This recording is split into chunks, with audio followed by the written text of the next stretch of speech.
Attathara saint Francis ദേവാലയത്തിൽ ഇടവക മധ്യസ്ഥനായ വിശുദ്ധ ഫ്രാൻസിസ് സേവ്യറിന്റെയും അത്ഭുത പ്രവർത്തകനായ വിശുദ്ധ അന്തോണീസിന്റെയും ധീരരക്തസാക്ഷിയായ വിശുദ്ധ സെബാസ്റ്റ്യനോസിന്റെയും സംയുക്ത തിരുനാളിന് കൊടിയേറി.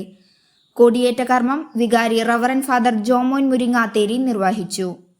2024 ജനുവരി 22, 23, 24 തിങ്കൾ, ചൊവ്വ, ബുധൻ തീയതികളിലാണ് തിരുനാൾ ഭക്തിസാന്ദ്രമായി ആഘോഷിക്കുന്നത്. 8-ാം ജനുവരി 30-നും സംഗീത വിരുന്ന് ജനുവരി 27-നും അരങ്ങേറും. ഇടവക വികാരി father Jomon Muringatheri, general convener Fernandes PV, കൈകാരന്മാരായ ജിയോ മണ്ടുമ്പാൽ, ജോസ് മുരിങ്ങാത്തേരി, ഡിൻഡോ പുത്തൂർ തുടങ്ങിയവർ നേതൃത്വം നൽകുന്നു. കൊടിയുടെ പ്രത്യേകത അതിന് ചുറ്റും LED ബൾബുകളൊക്കെ കത്തും. അപ്പോൾ അതെല്ലാം ക്രമീകരിച്ച തിരുനാൾ ആഘോഷത്തിന് പ്രത്യേകം അഭിനന്ദനങ്ങൾ അറിയിക്കുന്നു. ഇനി മുതൽ എല്ലാ ദിവസവും തിരുനാളിൻ്റെ ദിവസങ്ങളാണ്. നമുക്ക് കൂടുതൽ വിശുദ്ധരുടെ മാധ്യസ്ഥം യാചിച്ചുകൊണ്ട് പ്രാർത്ഥിക്കാം. പിതാവിൻ്റെയും പുത്രൻ്റെയും പരിശുദ്ധാത്മാവിൻ്റെയും നാമത്തിൽ. അത്യുന്നതങ്ങളിൽ ദൈവത്തിന് സ്തുതി. ഭൂമിയെ മനുഷ്യർക്ക് സമാധാനവും പ്രത്യാശയും എപ്പോഴും എന്നേക്കും.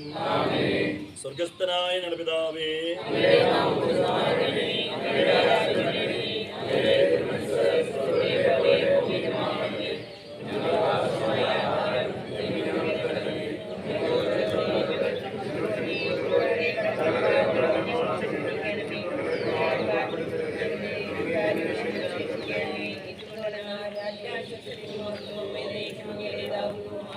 മേഘങ്ങളെ വാഹനമാക്കി കാറ്റിന്റെ ചിറകൾ സഞ്ചരിക്കുന്ന ലോകനിന്ദാവായ ദൈവമേ, ഞങ്ങൾ അങ്ങയെ ആരാധിക്കുന്നു.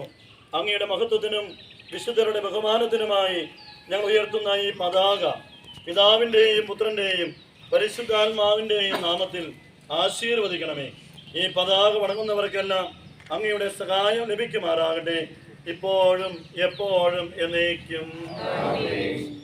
കർത്താവാം മിശിഹാതൻ കാരുണ്യവും താതനാം ദൈവത്തിൻ സംപ്രീതിയും പരിശുദ്ധാത്മാവിൻ സഹവാസവും നമ്മിലുണ്ടാകേണമെന്നുമെന്നും നമ്മിലുണ്ടാകേണമെന്നുമെന്നും നമ്മിലുണ്ടാകേണമെന്നും.